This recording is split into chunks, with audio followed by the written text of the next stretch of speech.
नमस्कार, one page YouTube channel में आपका स्वागत है। आज सुनिए अज्ञे की अमर रचना नदी के द्वीप। भाग 2। चंद्रमाधव। स्टेशन से चंद्रमाधव की घर जाने की इच्छा नहीं हुई। हजरतगंज की सड़क पर टहला जा सकता था और रात के 10 बजे यहाँ चहलकदमी करते नजर आना बुरा नहीं है, उससे प्रतिष्ठा बढ़ती ही है। पर अकेले टहलना चंद्र की समझ में कभी नहीं आया कोई बात है भला। अकेले वे टहलते हैं जो किसी की ताक में रहते हैं, बल्कि वे भी अकेले नहीं टहलते। जैसे कि जिनकी ताक में वे डोलते हैं वे भी अकेली कम ही नजर आती हैं। अकेले टहलते हैं पागलिया कवि, जो असल में पागल ही होते हैं पर रेस्पेक्टेबल होने के लिए जीनियस का ढोंग रचते हैं। शब्दों पर अधिकार रचना हो, वह अधिकार तो पत्रकार का है, वही असल रचयिता है, सृष्टा है। कुछ बात लेकर बात बनाना भी कोई बात है भला। कला वह जो न कुछ को लेकर खड़ा कर दे, सनसनी फैला दे, दंगे बलवे इनकलाब करवा दे। कभी किसी कवि ने, कलाकार ने इनकलाब नहीं कराया, जर्नलिस्ट ही अपनी मुट्ठी में इनकलाब लिए फिरता है। चंद्र ने मन ही मन जरा सुर से कहा, मैं मुट्ठी में इनकलाब लिए फिरता हूँ, आंखों आंखों में ख्वाब लिए फिरता हूँ। और फिर अवज्ञा से अपने को ही मुंह बिचका दिया। फिर उसने सोचा, मैं बराबर ही अपने को ही मुंह बिचकाता आता हूँ। दुनिया मेरे बनाए या चाहे ढंग से नहीं चलती तो दुनिया मुझे मुंह बिचका कर चली जाती है। मैं भला क्यों अपने को मुंह बिचकाता हूँ। उसने जेब टटोला, हाँ सिगरेट थे अभी। एक सिगरेट सुलगा कर लंबा कश खींचा, मुंह गोल कर धुएं की पिचकारी छोड़ी। यह धुआं अगर वैसा ही जमा काजमा तीर सा जाता, हवा को छेद देता तो उसे कुछ संतोष होता, पर वह बिखर गया, कमबख्त उड़कर उसी की आंखों में आकर चुभने लगा। चंद्र ने रिक्शा वाले से कहा, सिनेमा ले चलो। कौन से सिनेमा हुजूर? मेफेयर? हाँ, चंद्रमाधव बिना सोचे कह गया। फिर सहसा उसे याद आया, मेफेयर में तो वह आज ही मैटनी देख कर गया है। बोला, नहीं, मेफेयर तो हम दिन में गए थे। और कहीं ले चलो। रिक्शा वाले ने कहा, एल्फिंस्टन में जवानी की रीत लगा है, वहां जाएगा? अच्छा वहीं चले। रिक्शा वाला बढ़ चला। धीरे धीरे कुछ गुनगुनाता वह पैडल फेंकता चला जा रहा था। उसकी गति कुछ तेज हो गई थी। चंद्र ने सोचा, सिनेमा मैं जा रहा हूँ, मस्त यह हो रहा है। इसी तरह लोग दूसरों के मजे में मस्त दिन काटते चले जाते हैं। क्या जिंदगी है। जैसे दूसरे के घर से सवेरे अस्तव्यस्त निकली अलसाती सुंदरी को देखकर कोई खुश हो ले। उसका मुंह कड़वा हो आया हो, सीला हुआ सिगरेट है। उसने सिगरेट निकाल कर फेंक दिया, एक और झुककर जोर से थूका। पुराने जमाने में प्रतिनिधियों की मार्फत शादी हो जाती थी, वह जहां खुद नहीं जा सकता था प्रतिनिधि भेज देता था। क्या बेहूदगी है। प्रातिनिधिक शादी हो सकती है तो प्रातिनिधिक सुहागरात। पर यहाँ भी तो राजा लोग अपनी रानियों को नियोग के लिए भेजा करते थे ऋषियों के पास, वह भी तो प्रातिनिधिक। उसे असल में ऋषि होना चाहिए था पुराने जमाने का, पर कमबख्त नए जमाने का मेहनत भी तो न हुआ हो गया स्पेशल रिप्रेजेंटेटिव अखबार का। जाट की घोड़ी के बछेरे की तरह मांगा था नीचे, दे दिया ऊपर। दुनिया में इतना कुछ होता है, उसी के साथ कुछ नहीं होता। वह केवल खबरें पाता और देता है, टिप्पणी करता है, टिप्पणी भी नहीं, दूसरों की टिप्पणियों का संग्रह करता है। रिक्शा रुक गया। सामने एल्फिंस्टन की रंगीन बत्तियां थीं। एक बड़े भारी पोस्टर पर वही परिचित तिरछी खड़ी कोई लड़की, वही परिचित कंधे पर से झांकता हुआ लड़का। पोस्टर में नहीं आया, लेकिन दाहिने को जरूर एक पेड़ की शाखा होगी जिस पर बड़ा सा मैग्नोलिया का फूल होगा, शायद कागज का, या शाखों पर 2 फूल भी हो सकते हैं। और लड़की लड़के के तुकताल बंधे फ्लर्टेशन में बीच बीच में दोनों पास पास लाए जाएंगे और फिर दूर हट जाएंगे, छुएंगे नहीं, क्योंकि सेंसर के नियम में चुंबन अभारतीय है, चाहे मुंह से सटा और न्योता मुंह 5 मिनट तक स्क्रीन पर स्थिर खड़ा रहे और चवन्नी वाले सिटकारियां मारते और फप्तियां कसते रहे। चंद्रमाधव ने जेब में हाथ डालकर पैसे निकालते हुए बड़े रूखे स्वर में रिक्शा वाले से कहा, लो। उसकी रुखाई से रिक्शा वाले ने समझा कि बाबू साहब थोड़े पैसे दे रहे होंगे, पर हथेली पर 1-1 रुपए के 2 नोट देखकर वह चौंक गया।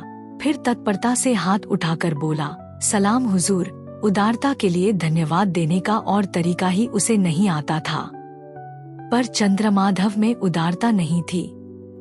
उसने जवाब में गुर्राकर कहा, हूँ, मानो कह रहा हो, जा साले, तू भी प्रातिनिधिक फ्लर्टेशन कर ले और क्या तेरे भाग्य में बदा है।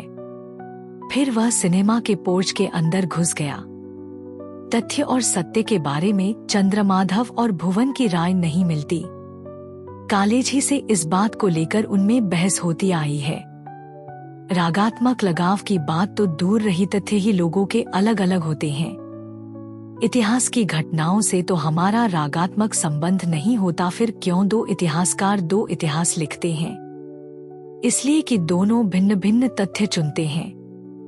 रागात्मक लगाव वाली बात मान लें तो जो सत्य है वही झूठ है, क्योंकि वह पूर्वग्रहयुक्त तथ्य है और ऐतिहासिक तथ्यों पर पूर्वग्रह लादना ही सारे झूठ की जड़ है। और ऐसे झूठे इतिहासों ने ही दुनिया में फूट और लड़ाई के विषबीज बोए हैं। चंद्रमाधव के जीवन के ही तथ्य ले लें। भुवन को यही दिखता है कि अच्छी तरह पास करके वह विदेश चला गया था, विदेशों में बहुत घूमा है और सदा सनसनी की खोज में। भुवन के मत से उसका सारा जीवन सनसनी की लंबी खोज है, और वह यह भी जरूर सोचता होगा कि निरी सनसनी की खोज से व्यक्ति की सूक्ष्मतर संवेदनाएं भूंडी हो जाती हैं और वह सिवाय तीखी उत्तेजना के कुछ समझता ही नहीं। लिहाजा चंद्रमाधव भी एक तरह का नशेबाज है और जीवन की महत्वपूर्ण चीजों को नहीं पहचान सकता। भुवन का दुहक पूजा का एक सिद्धांत है, पीड़ा से दृष्टि मिलती है, इसलिए आत्मपीड़न ही आत्मदर्शन का माध्यम है। क्या दलील है? भुवन अकेला है, घर गृहस्थी की चिंताएं उसने जानी नहीं, दुहक की दूर से रोमांटिक कल्पना की है, इसीलिए बातें बना सकता है। अगर सचमुच दुहक उसने जाना होता, दुहक कैसे तोड़कर चूर चूर करके रख देता है। दृष्टि देना तो क्या, आँखों को अंधा करके पपोटे निकालकर उनमें कीचड़ भर देता है। यह देखा होता तो उसकी जबान अड़ जाती। चंद्रमाधव ने सनसनी खोजी है, असल में उसने जीवन खोजा है, तीव्र बहता हुआ प्लवनकारी जीवन, और वह उसे मिला कहाँ है? मिली हैं ये छोटी छोटी टुच्ची अनुभूतियां, चुटकियां और चिकोटियां, और उसके किस दोष के कारण? प्यार नहीं, बीबी बच्चे, स्वातंत्र्य नहीं, तनख्वाह, जीवनानंद नहीं, सहूलियत, घर, जेब खर्च, सिनेमा, पान सिगरेट, मित्रों की हिर्स। कॉलेज छोड़ने के अगले वर्ष उसकी शादी हो गई थी। लड़की साधारण पढ़ी थी, मैट्रिक और भूषण पास, साधारण सुंदरी थी, साफ रंग, अच्छे नक्शिक, साधारण बुद्धिमती थी, घर संभाल लेती थी, साथ घूम लेती थी, मित्रों मेहमानों से निभा लेती थी और पढ़े लिखों की बातचीत में आत्मविश्वास नहीं खोती थी। पत्नी ने उससे कुछ अधिक मांगा नहीं था, साधारण गृहस्थी की जो मांगे होती है बस, कुछ अधिक दिया भी नहीं था, साधारण गृहस्थी जो देती है बस। 2 बच्चे, साफ सुथरा घर, बिना झंझट के खाना सोना, छोटा सा बैंक बैलेंस, दिल बहलाव की साधारण सहूलियतें। मध्यवर्गीय मानदंडों से उसके पास सब कुछ था और कोई क्या चाह सकता है। पर दूसरे बच्चे के पहली संतान लड़की थी, दूसरी लड़का बाद वह गृहस्थी से टूट गया था। कोई झगड़ा हुआ हो, शिकायत हो, ऐसी बात नहीं थी, बस यूं ही तबीयत उचट गई थी और वह पत्नी और बच्चों को छोड़ आया था। खर्चा भेज देता था, कभी कभार चिट्ठी लिख देता था, बस इससे अधिक उलझन नहीं थी, न वह चाहता था। बच्चे बड़े होंगे तब पढ़ाई वढ़ाई का प्रश्न उठेगा, अभी तो कोई चिंता नहीं, और पहले 2-4 बरस तो माँ ही देखभाल लेगी, फिर बड़ी तो लड़की है, उसकी पढ़ाई की कौन इतनी चिंता है, लड़के की शुरू से फिक्र होती है। अकेले रहना बुरा नहीं था। गृहस्थी का अनुभव हो जाने के बाद तो वह प्रीतिकर भी था, उसमें एक आजादी और आत्मनिर्भरता थी जिसका मूल्य शायद बिना गृहस्थी के अनुभव के समझा ही नहीं जा सकता था। और वह जो काफी हाउस का उसके जीवन में एक स्थान बन गया है, यह भी एक चीज है। उसे समझने के लिए भी वैसा बैकग्राउंड चाहिए। बिना भोगे कोई उस स्थिति को नहीं समझ सकता है। बिना भोगे, लेकिन बिना क्या भोगे, क्या उसी ने कोई कष्ट भोगा है, दुख जाना है? बराबर ही तो साधारण सहूलियत का जीवन उसने बिताया है, बड़े पैमाने पर ऐश नहीं की तो दरिद्र होकर टुकड़ों को भी तो नहीं तरसा, ऐसे में दुख भी अगर हो तो उसी स्केल पर तो होगा, साधारण छोटा दुख। पर यही तो असल बात है, यह साधारणपन ही तो असली खा जाने वाला गुण है। यह तो सबसे बड़ा, सबसे चुभने वाला, अकिंचनता की कसक से बराबर सालते रहने वाला दुख है। तुम्हें साधारण से बड़ा दुख नहीं होगा, ये तो बड़े आनंद की, बड़े सुख की, विराट की अनुभूति की मौत का परवाना है। तुम्हें साधारण से बड़ा कुछ नहीं होगा। लेकिन क्या वह द्राविड़ प्राणायाम से भुवन वाले नतीजे पर पहुंचा है? क्या वह भी बड़े दुख की पूजा कर रहा है? नहीं, दुख अपने आप में इष्ट है, यह वह कहाँ मानता है। लेकिन बड़ा दुख बड़ी संभावना का द्योतक तो है। संभावना हो, अनुभूति की सामर्थ्य हो, तभी तो बड़ी अनुभूति होगी। पर क्या भुवन दुख को इष्ट मानता है? क्या रेखा भी वैसा मानती है? विराट अनुभूति के प्रति खुले रहने का ही क्या वे अनुमोदन नहीं करते, विराट के प्रति समर्पित होने का? रेखा क्षण के प्रति समर्पित होने की ही बात करती है, क्षण को ही विराट मानती है। लेकिन क्या सचमुच मानती है? क्या जब भी क्षण के प्रति आत्मसमर्पण का अवसर आया है, उसने इनकार नहीं किया है? वह अपने को संजो कर रखती है। कोई असूर्यम्पशा भी इस तरह बचापचा कर कदम न रखती होगी और बात करती है क्षण के प्रति समर्पण की, जैसे भुवन अनुभूति से बचता है और विराट अनुभूति के प्रति समर्पण की बात करता है। असल में सब सिद्धांत क्षतिपूरक होते हैं। आप जो हैं, जैसे हैं, उससे ठीक उल्टा सिद्धांत गढ़कर उसका प्रचार करते फिरते हैं। इससे एक तो आप अपने लिए एक संतुलन स्थापित कर लेते हैं, दूसरे औरों को गलत लीक पर डाल देते हैं ताकि आपको ठीक ठीक कोई पकड़ न पा सके। रेखा ही कहती है कि मैं कुछ नहीं हूँ, जीवन के प्रवाह में एक अणु ऊपर कितना आया है उसमें कि चंद्रमाधव का रेखा से परिचय पुराना था। रेखा के पति को भी वह थोड़ा जानता था। विवाह के कुछ समय बाद ही दोनों से उसकी पहले भेंट हुई थी। यद्यपि कोई घनिष्ठता किसी से नहीं थी, तथापि तब से वह उनमें रेखा के पति का ही परिचित गिना जाता था। और उनके विच्छेद के बाद जब वह रेखा से मिला, तब पहले रेखा ने उससे पति के मित्र के अनुकूल ही व्यवहार किया था, शिष्ट, विनीत पर बिल्कुल असंपृक्त और दूर। उनके विच्छेद की बात सहसा नहीं फैली थी, क्योंकि दोनों के दुराव को लोगों ने धीरे धीरे ही जाना था। पति के मलय चले जाने के बाद भी लोग यही समझते रहे थे कि वह नौकरी के लिए ही गया है, और बहुधा रेखा से उसका हालचाल भी पूछ लेते थे।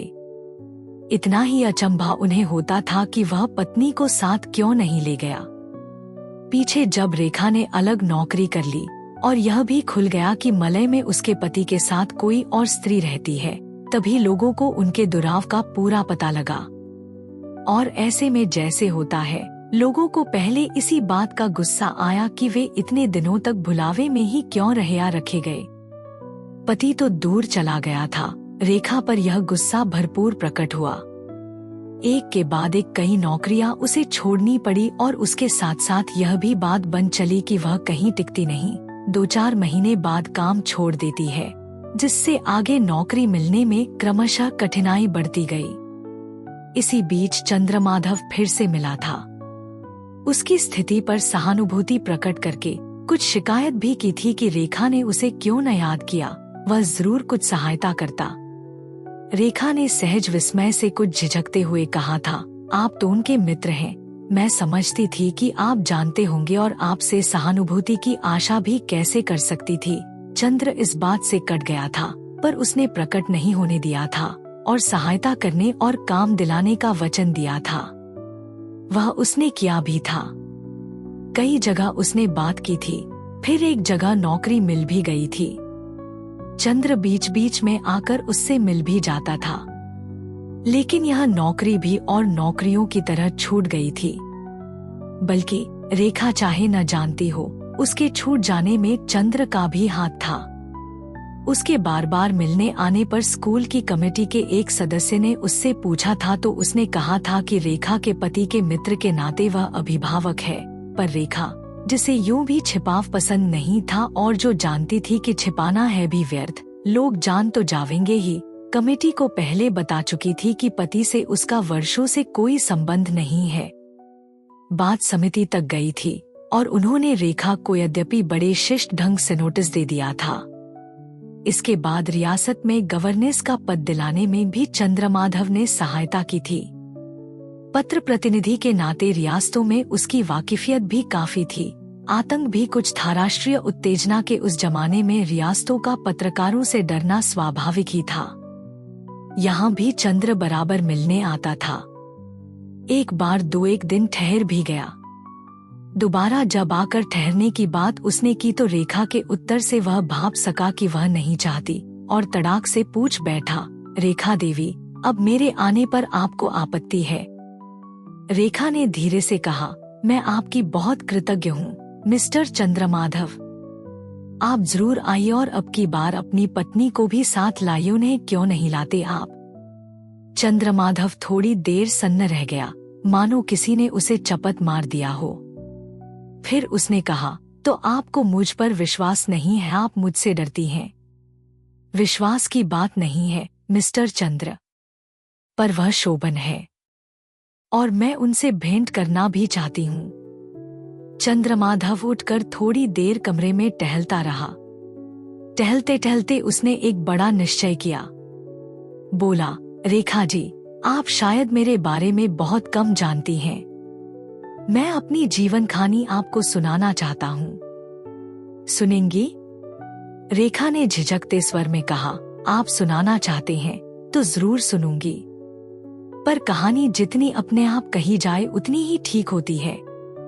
जो सुनाई जाती है उस पर पीछे अनुताप भी हो सकता है और मैं नहीं चाहती कि आप ऐसा कुछ करें जिससे पीछे अनुताप हो। मेरे कारण ऐसा करेंगे तो मेरा बोझ नहीं, आपको सुनना होगा, क्योंकि आपने अभी जो बात मुझे कही वह दोबारा कहें, ऐसा मौका मैं नहीं आने देना चाहता। जितनी देर चंद्रमाधव बोलता रहा, रेखा एक शब्द नहीं बोली। न उसने चंद्र की ओर देखा ही, बल्कि जब कहते कहते चंद्र का स्वर कुछ भर्रा आया तब उसने नीरव पैरों से उठकर बड़े टेबल लैंप का प्रकाश मंद कर दिया और फिर अपनी जगह आकर बैठ गई। खिड़की के बाहर एक शेफाली का छोटा पेड़ था, उसकी ओर देखती रही। चंद्र चुप हो गया। रेखा तब भी नहीं बोली। देर तक दोनों चुप रहे। फिर चंद्र ने धीरे से कहा, रेखा जी। उसका स्वर अभी आविष्ट था। रेखा ने धीमे किंतु साफ और ठंडे स्वर में पूछा, यह सब आप मुझे क्यों बताते हैं? चंद्र सहसा खड़ा हो गया। नए आवेश से बोला, अब भी मुझसे यह पूछ सकती हो रेखा? रेखा रेखा सहसा खड़ी हो गई, यद्यपि अपने स्थान से हिली नहीं। न शेफाली की ओर से उसने मुंह फेरा, केवल उसका हाथ तनिक सा मुड़कर ऊंचा हो गया।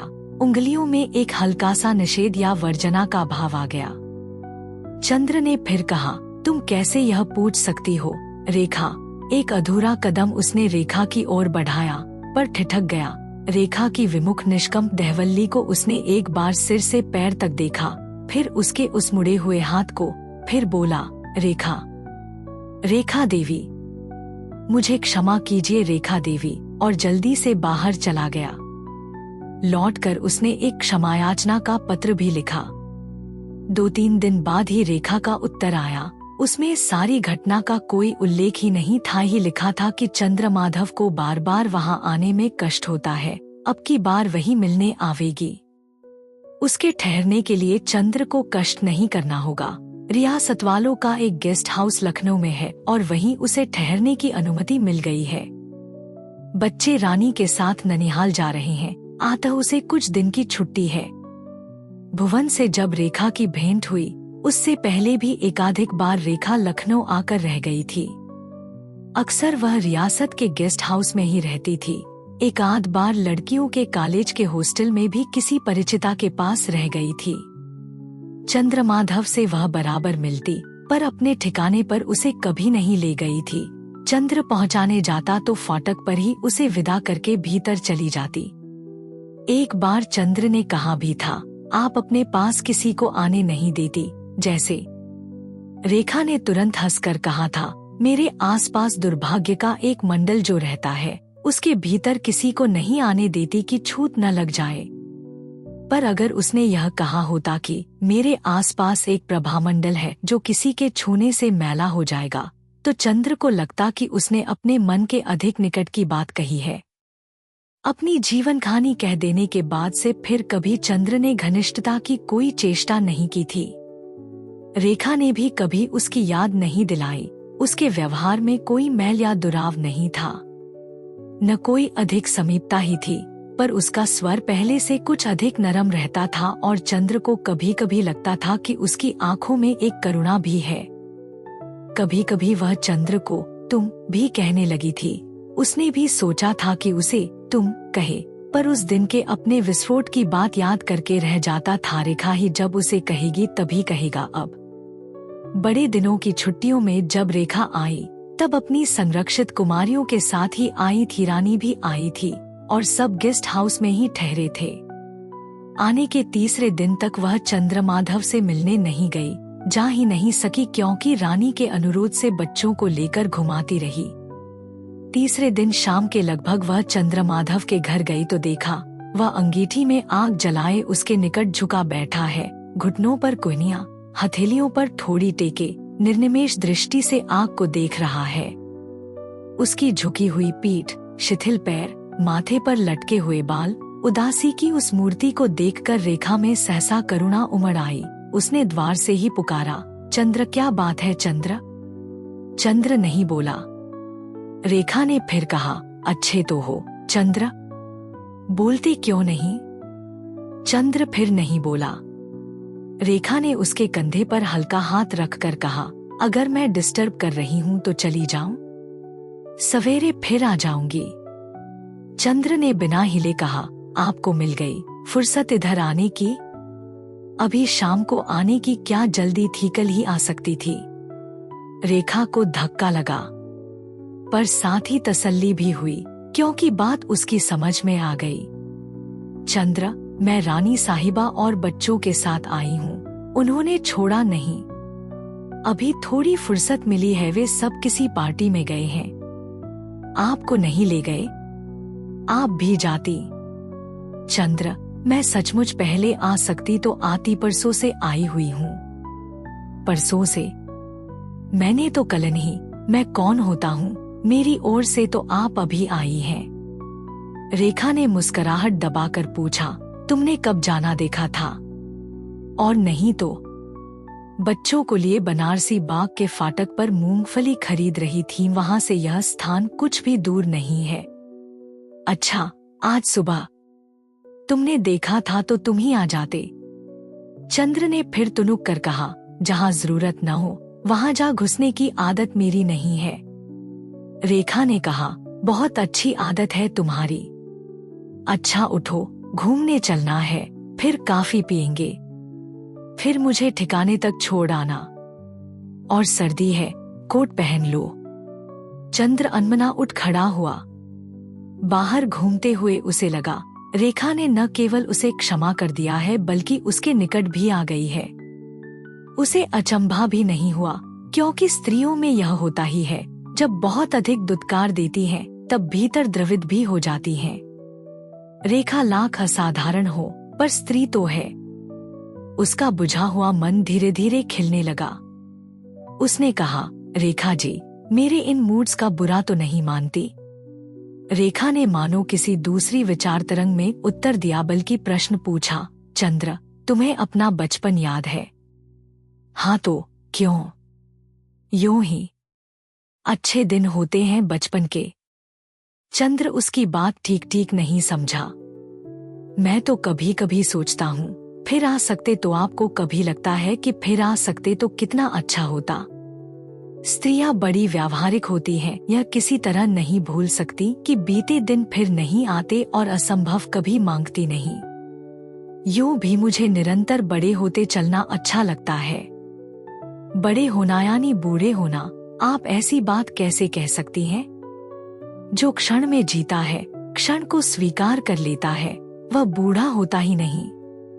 यूँ अगर मैं कहूँ कि पुरुष की तुलना में स्त्री हमेशा बूढ़ी होती है तो आप समझ लेंगे मेरी बात। चंद्र ने प्रतिवाद करते हुए कहा, रेखा जी, आप पर यह बात बिल्कुल लागू नहीं होती। आप पर फिर झिझक कर रुक गया, मुंह से कुछ ऐसी वैसी बात निकल गई तो फिर नाराज हो जाएंगी। संभल कर बोला, आपकी बात ठीक है, क्षण को मान लेने वाला कभी बूढ़ा नहीं होता। आप इसकी ज्वलंत प्रमाण हैं। इस ढंग से कह देने में तो कोई आपत्ति हो नहीं सकती। रेखा ने कहा, उसका मैं प्रमाण हूँ या नहीं जानती, पर इसका आप जरूर हैं कि पुरुष की तुलना में स्त्री हमेशा बूढ़ी होती है। फिर सहसा विषय बदल कर बोली, आप शामें कैसे बिताते हैं? चंद्र ने कहा, मैं कहाँ बिताता हूँ, अपने आप न जाने कैसे बीतती हैं। पहले काफी हाउस जाता था, पर अब आपके साथ जाने की आदत पड़ गई है और अच्छा नहीं लगता। रेखा जी, आप you are very good company. Rekha ने भी अंग्रेजी में पर हल्के स्वर में कहा, and that's a very nice compliment. फिर कुछ गंभीर होकर, मगर चंद्र, तुम कभी अपने बारे में नहीं सोचते, कभी खूब गंभीर होकर नहीं सोचते कि जीवन जीवन नहीं, तुम्हारा जीवन एक विशेष और अद्वितीय क्या है, क्यों है, कहाँ जा रहा है, कि उसका क्या बनाना चाहिए, वह कहाँ जा रहा है या जा सकता है। मैं तो कभी तुम्हारी बात सोचती हूँ तो अचंभे में रह जाती हूँ। आप मेरी बात सोचती हैं। चंद्र को परितोष हुआ। मैं तो समझता था कोई नहीं सोचता, इसीलिए मैं भी नहीं सोचता था।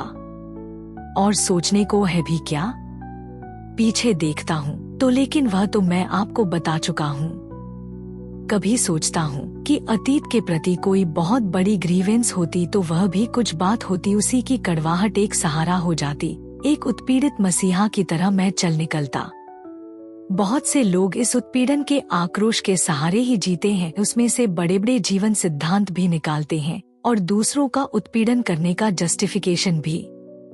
ग्रीवेंस मुझे क्या है ही तो, कि ग्रीवेंस के लायक भी कुछ नहीं मिला। वर्तमान जो है सो आप देख रही हैं, उसमें आप ही एक रोशनी है, नहीं तो। और फिर भविष्य की बात मैं क्या सोचूं? मैं तो ऐसा फेटलिस्ट हो गया हूँ कि सोचता हूँ मेरा भविष्य और कोई बना दे तो बना दे, मेरे बस का नहीं। रेखा ने कहा, मेरा वश होता और भविष्य बने बनाए मिलते तो मैं आपको एक ऐसा सुंदर भविष्य ला देती कि बस उसके 4 पाए 4 इंद्रधनुष होते और फूलों पर पड़ी हुई चांदनी का उसका ऊपर होता, तितलियों के पंखों से रंग लेकर उसे रंगा जाता। और चंद्र ने कुछ हंसकर कहा, और उस चांदनी की कुर्सी पर जब मैं बैठता तो चारों इंद्रधनुषों के बीच में चित हो जाता, क्योंकि चांदनी किसका बोझ सह सकती है। पर जोकिंग अपार्ट, रेखा जी, आप सचमुच मेरा भविष्य बना सकती हैं। मैं, रेखा ने अतिरिक्त संदेह से कहा। उसने अनुभव किया कि बातचीत फिर एक कंटीले स्तर पर चल रही है। अंधे क्या रास्ता दिखाएंगे? मैंने भविष्य मानना ही छोड़ दिया है। भविष्य है ही नहीं, एक निरंतर विकासमान वर्तमान ही सब कुछ है।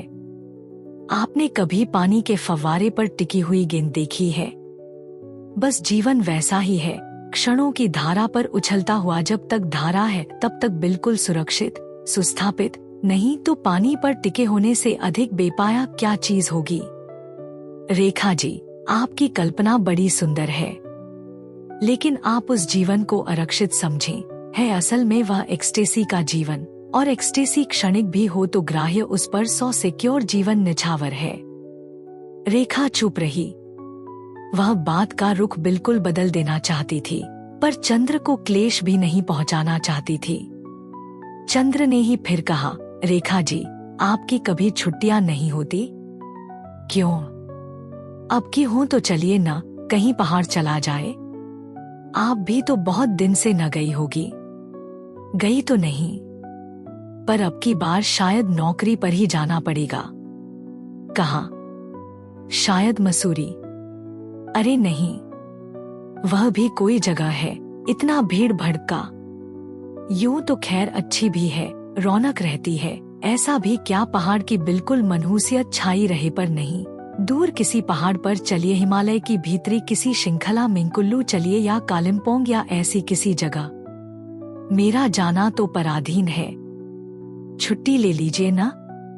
नहीं तो फिर जाना ही क्या हुआ अगर अर्दली में ही रहना पड़े तो। रेखा हंस दी, मानो टाल रही हो कि अभी तो जाने का कोई प्रश्न नहीं, जब संभावना होगी तो देखा जाएगा। चंद्र ने आग्रह किया, चलिए न। अच्छा, यही रहे कि अगर आपको छुट्टी हो तो चलेंगी, फिर कुछ रुक कर चाहे और किसी को जिसे आप चाहें ले चलिए। हाँ, मेरा एक मित्र है, कॉलेज में पढ़ाता है, उसे मैं निमंत्रित कर सकता हूँ। वो आपके टाइप तो नहीं है, किताबी जीव है, पर कम से कम न्यूसेंस नहीं होगा और बातचीत में कभी जोश में आ जाए तो दिलचस्प भी हो सकता है। रेखा ने कहा, मैं भविष्य ही नहीं मानती और आप भविष्य बांधना चाहते हैं। देखा जाएगा। तब तो आपके लिए वायदा कर देना और भी आसान होना चाहिए। न होगा तो न जाइएगा, पर जाने की बात रहे इसमें आपको क्या एतराज है? मैं सोच सोच कर ही खुश हो लूंगा। रेखा ने कहना चाहा, यही तो खतरा है, पर सहसा कह नहीं सकी। बोली, अच्छा रहा। चंद्र ने कहा, मैं भुवन को निमंत्रित भी कर देता हूँ कि छुट्टी में आ जाए। होली ईस्टर जो हो, आप भी आवेंगी ना? देखो, शायद होली में छुट्टी तो होगी, पर होली में कोई लखनऊ क्या आएगा? चंद्र ने उत्साह से अंग्रेजी में कहा, इट्स ए डेट। लेकिन चंद्रमाधव ने भुवन को पत्र लिखने में लगभग 1 महीने की देर कर दी थी, और जब लिखा था तब रेखा का कोई उल्लेख नहीं किया था। वह जानता था कि किसी स्त्री से भेंट कराने की बात से ही भुवन बिदक जाएगा, फिर वह परिचय कराना ठीक चाहता ही था, यह कहना भी कठिन है। भुवन से उसकी पुरानी मैत्री थी, ठीक है, पर मैत्री में भी फर्क होता है, और रेखा के साथ भुवन की बात वह कभी सोच ही न सकता अगर उसे यह ध्यान न आता कि वैसे शांत गंभीर सूफियाना तबीयत के आदमी की उपस्थिति शायद रेखा की दृष्टि से उपयोगी हो, नहीं तो अकेले चंद्र के साथ तो वह पहाड़ कभी नहीं जा सकती। दोनों का परिचय वह उतना ही चाहता था जिससे रेखा की तसल्ली हो जाए, पर भुवन की मनहूसियत उस पर हावी न हो जाए। लेकिन ईस्टर की छुट्टियों में भुवन के लखनऊ में बिताए हुए 1 सप्ताह का ठीक वही असर हुआ। यह उसे नहीं लगा, बल्कि उसे अचंभा, निराशा और कुछ खीज भी हुई कि न तो भुवन उतना गब्बू ही साबित हुआ जितना वह जानता और चाहता था, और न उसकी उपस्थिति से चंद्र की ब्रिलियंस का वह प्रभाव ही रेखा पर पड़ा जिसकी उसने आशा की थी। जिस मुहावरे में सोचने का वह आदी था, उसमें भुवन उससे बाजी ले गया था। स्पष्ट ही रेखा उसकी बातों से प्रभावित हुई थी, और उसकी अप्रगल्भ गहराई के प्रति एक सम्मान का भाव उसमें आ गया था, मानो अप्रगल्भता ही गहराई हो। तावदेव शोभते, पर भुवन बोला तो काफी था। प्रभाव उसकी चुप्पी का नहीं था। भुवन पढ़ता वढ़ता रहता है, कोटेशन भी उसे बहुत याद है, और यह जो बारीक बारीक भेद करने की बात है, इसका प्रभाव भी शायद स्त्रियों पर बहुत पड़ता है। वे खुद जो मोटी मोटी व्यावहारिक बातें सोचती हैं, यूं रेखा भी सोचने वाली है। पर एक बात यह भी है कि पुरुष की उदासीनता का अपना एक आकर्षण होता है, खासकर उस स्त्री के लिए जो बराबर पुरुषों का अटेंशन पाती रही हो। रेखा सुंदर है अपने यूपी पंजाब के स्टैंडर्ड से, चाहे न हो जहाँ गोरा चिट्टा होना ही रूप है, यूं चाहे चीनी का खिलौना हो या कि रंगीन रोएदार इल्ली जैसी तितली निकलने से पहले होती है, पर वैसे अत्यंत रूपवती है, और उसका रूप एक सप्राण तेजोमय पर्सनैलिटी के प्रकाश से भीतर से दीप्त है। भले ही एक कड़ा रिजर्व उस प्रकाश को भी घेरे है। चंद्र को एक बड़ी सी चंद्रकांत मणि का ध्यान आता, जो बाहर चिकनी सफेद होती है, अंदर बिखरे से इंद्रधनुष के रंग लिए, पर एकदम भीतर कहीं एक सुलगती आग का लाल आलोक और पत्थरों का पानी देखा जाता है। पर चंद्रकांत में आग से ही उसका मोल आका जाता है, और ऐसी मणि आज कई बरस से पारखी की खोज में भटकती फिर रही है, तो क्या निरंतर ही एडमायरर उसे न घेरे रहते होंगे?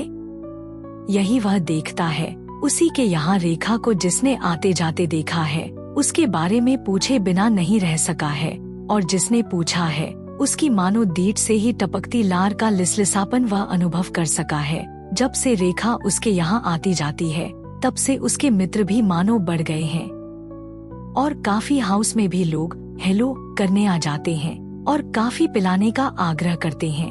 और ऐसे में एक आदमी आए जिसके लिए स्त्री और एक रासायनिक फॉर्मूला एक बराबर है कि देखा और हल करके एक तरफ रख दिया। पर भुवन के आकर्षण का अपने लिए संतोषजनक कारण पा लेना तो काफी नहीं था। वह तो मानव संबंधों का अध्ययन करने नहीं बैठा है, वह जिंदगी को अंगूर के गुच्छे की तरह तोड़कर उसका रस निचोड़ लेगा, लता को झंझोड़ डालेगा, कुंज में आग लगा देगा। वह आराम से नहीं बैठेगा। एक पैनी ईर्ष्या की नोक उसे सालने लगी। भुवन को रेखा ने देख लिया है, भुवन जाएगा तो वह पहाड़ चलने को राजी हो जाएगी, पर चंद्र को भुवन और रेखा के साथ नहीं जाना है।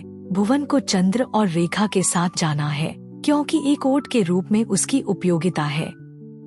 भुवन को बुलाया तो जाएगा, पर उसे ठीक जगह रखने की भी व्यवस्था करनी होगी और जल्दी ही कुछ करना होगा। रेखा को छुट्टी की अड़चन अब न हो, यह तो पक्का हुआ, पर और भी कई कुछ और बाकी हैं। छुट्टी की अड़चन न हो, इसकी व्यवस्था से वह अपने पर खुश था। रेखा के जाने के कुछ समय बाद लखनऊ में रियासती प्रतिनिधियों की एक बैठक हुई थी।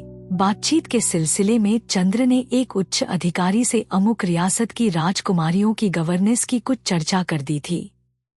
फिर पूछे जाने पर उसकी नेकी, सच्चरित्रता और लगन की बड़ी प्रशंसा की थी। क्या वह उसे काफी देर से जानता है? हाँ, उसे ही नहीं, उसके पति को भी जानता है। उसके दो एक प्रेमिकाओं को भी। रेखा देवी बड़ी समझदार और सावधान स्त्री है, कभी अपने पर आंच नहीं आने देती, न कभी किसी को संकट में डालती है।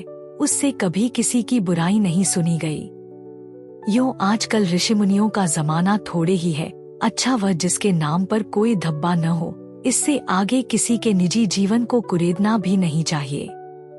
मैं रेखा देवी को बहुत अच्छी तरह जानता हूँ। जी हाँ, इतना कि मैं चाहूँ तो अपनी बात कहनी नहीं चाहिए, पर वहाँ उन्हें नौकरी भी मैंने ही दिलाई थी।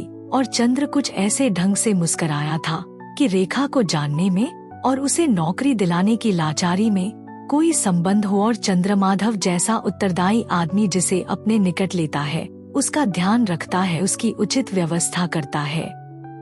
चंद्र के सामने कोई स्पष्ट योजना रही हो, ऐसा नहीं था। कुछ तो शेखी में वह बात करता था, कुछ इस प्रकार रेखा को एहसान से बांधने की नीयत से, और कुछ शायद यह भी था कि रेखा की चर्चा से रियासत में लोगों की आंखें उसकी ओर जाएंगी, कुछ तनाव पैदा होगा और रेखा फिर उससे सहायता चाहेगी। यही हुआ भी, क्योंकि ये अफसर लौटकर रेखा से मिले, रेखा को पार्टी पर निमंत्रित किया।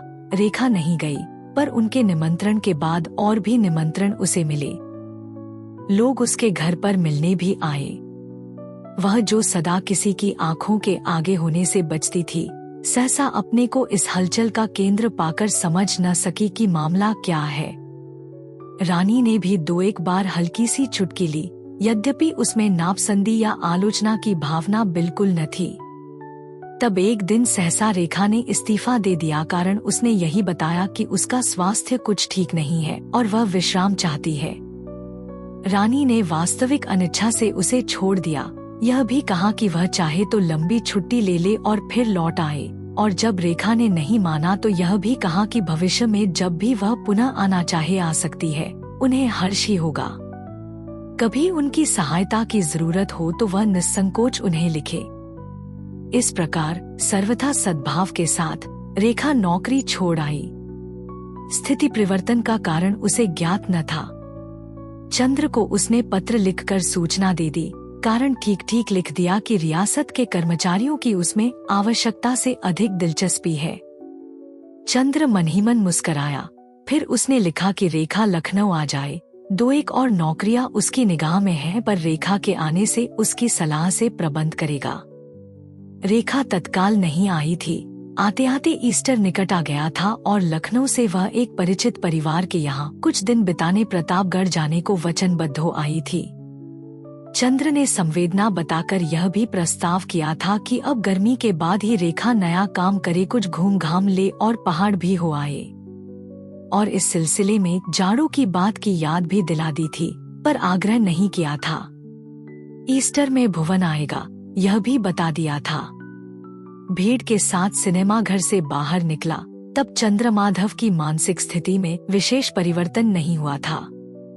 एक खींच अब भी उसके मन में भरी थी, पर खींच जैसे केवल विमुख करती है वैसा भाव उसमें नहीं था। खींच में एक अंतर्धारा किसी गोपन आशंका की थी, मानो एक चिंता उसे खा रही हो कि कुछ जल्दी करना है, नहीं तो न जाने क्या एक शोचनीय बात हो जाएगी। न उस शंकनीय बात को, न उस काम को जो करना होगा, वह कोई नाम दे सकता था या देना चाहता था, पर खींच के भीतर से जैसे इस चाबुक की प्रेरणा उसे हाँक रही थी। उसने रिक्शा नहीं लिया, पैदल ही तेज चाल से घर की ओर चल पड़ा। सिनेमा से छूटी हुई भीड़ क्रमशः फैलती और छंटती गई। नरही वाले मोड़ पर बचे खुचे लोग भी मुड़ गए और वह रास्ते पर अकेला रह गया। हवा बहुत तेज चल रही थी, धूल उस इलाके में अधिक नहीं, फिर भी कभी कभी कोई नुकीला कण आकर उसके गाल पर चिंगी सा चुभ जाता। वह इतनी तेज न होती तो शायद इस रास्ते पर नींबू के फूलों का सौरभ पाया जा सकता, पर अब तो कोई गंध नहीं है। उसी के कपड़ों में से सिगरेट के सीले हुए धुएं की महक आ रही है, जो सिनेमा घरों की विशेष देन है, दूसरों की धूमिल सांसों की गंध। बहुत से लोग इसी से तंग आकर सिगरेट पीना शुरू कर देते होंगे, दूसरों की गंध से हरदम दम घुटता रहे। इससे अच्छा है कि स्वयं अपना दम घोंट लो अपने जहर। नहीं, वह भुवन को निमंत्रित करेगा ही, और इतना ही नहीं, रेखा को लिखेगा कि वह भी भुवन को निमंत्रित करे। दोनों के निमंत्रण से भुवन अवश्य आ जाएगा, और फिर रेखा को आना ही होगा। उसी के निमंत्रण पर भुवन आवे और फिर वह रह जाए, यह कैसे हो सकता है? भीतर से रेखा इन औपचारिक बातों को जितना ही नगण्य मानती है, बाहर से उनके निर्वाह में उतनी ही सतर्क रहती है। घर पहुंचकर उसने सब खिड़कियां बंद की।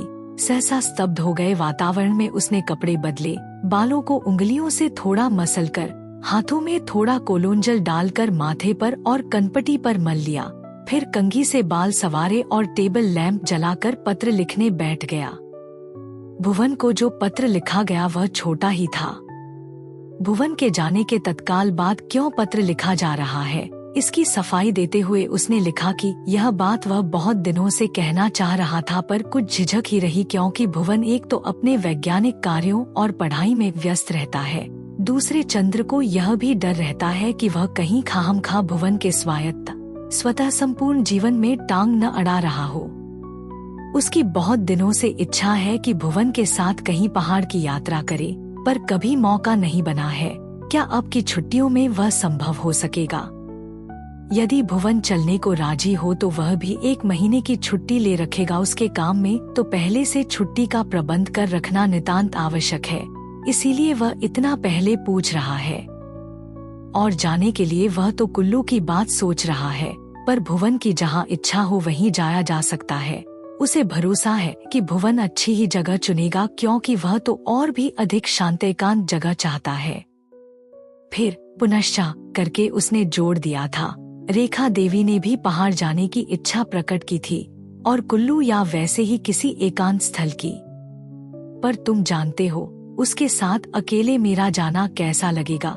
वह तो सर्वथा मुक्त विहंगम है, पर मेरी तुम समझ सकते हो कि कैसी स्थिति होगी। मेरे काम में एक विशेष प्रकार की प्रतिष्ठा की बड़ी आवश्यकता है, क्योंकि जर्नलिस्ट को यूं ही लफंगा समझ लिया जाता है, और इसलिए उसके लिए दामन बचाकर चलने की विशेष आवश्यकता है। अगर तुम भी साथ चलो तो आपत्ति की कोई बात न होगी। तुम्हारा उत्तर आने पर मैं रेखा देवी को सूचना दे दूंगा। आशा है कि तुम्हें उसके साथ पर आपत्ति न होगी। रेखा को उसने लिखा, आपको यह बताने को भूल गया कि इस बार भुवन ने स्वयं कहीं पहाड़ चलने की बात की थी। मेरा विचार है कि अब गर्मियों में चलने का प्रोग्राम बनाया जाए तो वह सहर्ष चलेगा। यह नहीं कह सकता कि उसका साथ आपको कैसा लगेगा। है तो वह बिल्कुल किताबी दुनिया का जीव, पर यूं दिल का भला है। सामाजिक पालिश उसमें नहीं है, पर पहाड़ जंगल में उसके अनगढ़पन को कौन देखेगा। उसका सामीप्य कोई कठिनाई नहीं पैदा कर सकता। आपका विचार हो तो न हो तो आप भी उसे एक पत्र लिख दीजिए। मैंने अभी तक तो नहीं कहा कि आप भी चलेंगी, पर आप स्वयं लिखें तो बहुत अच्छा होगा। आप काम के विषय में चिंतित होंगी, मैं उसके लिए दत्तचित्त हूँ और शीघ्र ही कुछ कर सकने की आशा करता हूँ। पर मेरी राय यही है कि आप गर्मियों के बाद कार्यारंभ करें। वही ठीक सीजन है और उस समय अच्छा काम मिलने की संभावना होती है। गर्मियों में तो ऐसे लोग काम देते हैं जो वेतन देकर खरीदने और खून चूसने के आदी होते हैं। फिर नए पैरा में उसने उसी रात देखे हुए फिल्म का वर्णन किया था। रेखा के चले जाने के बाद उसका जी नहीं लगा, मन बहलाने वह सिनेमा चला गया था। रेखा नहीं जानती है, पर उसके लखनऊ में बिताए हुए दिन चंद्रमाधव के लिए एक सुनहली धूप के दिन होते हैं। उनकी मधुर गरमाई उसे देर तक अभिभूत किए रहती है, पर साथ ही एक कसक भी छोड़ जाती है, क्योंकि तुलना में और दिन फीके और एक अजीब कुहासे से निरालोक से जान पड़ते हैं। यहाँ पर पृष्ठ समाप्त करके चंद्र कुछ देर रुक गया था। इतना भी उसने अटकटक कर लिखा था। इसके बाद उसने अपने सामने एक नया पन्ना रखा और थोड़ी देर लैंप के छादन की ओर सूनी दृष्टि से ताकता हुआ बैठा रहा। आंत के बने हुए उस छादन पर एक काली छायाकृति अंकी हुई थी। दोनों हाथ ऊंचे उठाए एक नंगी स्त्रियाकृति, हाथों में कमल के आकार के फूल। अनमने से भाव से उसने लैंप को घुमा दिया। दूसरी ओर वैसी ही एक आकृति घुटने टेके आगे को झुकी हुई थी। आगे बढ़े हुए हाथों में फूल थे। कुनी और घुटनों के बीच में कुचों को कुछ अतिरिक्त प्रशस्तता मिल जाती थी। उनका नुकीलापन बाकी आकार की प्रवहमान गोलाई को एक नया लचकीलापन दे देता था। सहसा आगे झुककर चंद्रमाधव ने जल्दी जल्दी लिखना शुरू किया। बड़े डाकघर के घड़ियाल ने 2 खड़काए तब वह उसे अभी लिख रहा था। कई पन्ने रंग कर उसने एक ओर को गिरा दिए थे। रुककर उसने उन्हें सवारा और अनुक्रम से रखा, फिर संख्या दी 3, 4, 5, 6, 13, 14, 15। फिर पन्ना उलटकर उसने 16 लिखने को हाथ बढ़ाया और खींच लिया। सारे कागज एक साथ उठाए और 2-1 बार उल्टे पलटे, फिर सब फाड़ कर छोटी छोटी चिंदियां बनाकर रद्दी की टोकरी में डाल दी और उठकर टहलने लगा। थोड़ी देर बाद आकर उसने पहले के 2 पन्ने उठाए और उन्हें शुरू से अंत तक पढ़ डाला। बैठकर फिर नया पन्ना लिया और 2-3 पंक्तियां जोड़कर पत्र समाप्त कर दिया। दोनों पत्र लिफाफों में डालकर बंद किए, पते लिखकर मेज के एक कोने में रख दिए, ऊपर दाब के लिए आलपिंदान रख दिया। फिर वह टहलने लगा। अनंतर रात में उसने फिर पैड सामने खींचकर कलम हाथ में साधा। थोड़ी देर कागज को देखते रहकर वह उठा। मेज पर जितने कागज, किताबें, पुराने पत्र, कलमदान, फूलदान, अखबार के कटिंग वगैरह थे, सब समेट कर उठाए और ले जाकर मेंटल पर रख दिए। दोबारा आकर ताजे लिखे हुए दोनों पत्र भी उठाए और अन्य सब चीजों के ऊपर उसी प्रकार दाब देकर रख दिए। सूनी मेज पर रह गया केवल पैड, कलम और टेबल लैंप। उसे भी चंद्र ने घुमाकर ऐसे रखा कि दोनों ओर की कोई आकृति उसे न दिखे, केवल बीच का अंतराल। आंत के मैले पीले रंग में से पार का आलोक मध्यम होकर आता था और उससे छादन में जहां आंत का जोड़ था वहां एक धुंधली सी, कहीं आलोकित और कहीं घनी टेढ़ी तिरछी लकीर झलक उठी थी, जैसे पहाड़ी प्रदेश के नक्शों में कोई नाला आका गया हो। एक संतुष्ट दृष्टि पूरे पैड पर डालकर उसने फिर लिखा, प्रिय गौरा। यह पत्र समाप्त करके वह जब उठा तब भोर का आकारहीन फीकापन क्षितिज पर छा गया था। डाकघर का गजर खड़कता रहा कि नहीं, चंद्रमाधव ने नहीं सुना। मेंटल पर रखे हुए पत्रों में से भुवन वाला पत्र उसने फिर उठाया और सावधानी से खोल दिया। पुनश्च के नीचे लिखा, दूसरी बार पुनश्च, गौरा आजकल कहाँ है? उससे तुम्हारा पत्र व्यवहार होता है। उसे पत्र लिखो तो मेरा नमस्कार भी लिखना और लिखना कि उसका कुशल समाचार पाकर मैं अपने को धन्य मानूंगा। शायद मैं भी उसे लिखूं। पत्र फिर बंद करके उसने पूर्ववत रखा, बत्ती बुझा दी और बिछौने पर धम्म से लेट गया। बाहर क्षितिज कुछ स्पष्ट होने लगा था। एक बार त्योरिया चढ़े चेहरे से चंद्र ने उधर ताका, फिर औंधा होकर तकिए में मुंह छिपा लिया, जरा हिलडुल कर शरीर को ढीला किया, नाक के सामने से तकिए को दबाकर सांस की सुविधा की, फिर बाह मोड़कर चेहरे को उसकी ओट दे दी और अधखुली मुट्ठी सिर पर ऐसी लगने लगी मानो चोट से बचने को ओट की गई हो। 2-3 मिनट बाद ही उसकी सांस नियमित चलने लगी, उस नियम से जो हमारी संकल्पना का नहीं, उससे निरपेक्ष प्रकृति का अनुशासित है, और उसके औंधे शरीर की सब रेखाओं में एक बेबस शिथिलता आ गई। अगर आपको यह कहानी पसंद आई तो सब्सक्राइब करें और बेल आइकन दबाएं। अपने सुझाव कमेंट बॉक्स में बताएं। अगली कहानी तक शब्दों की दुनिया में डूबे रहे। धन्यवाद।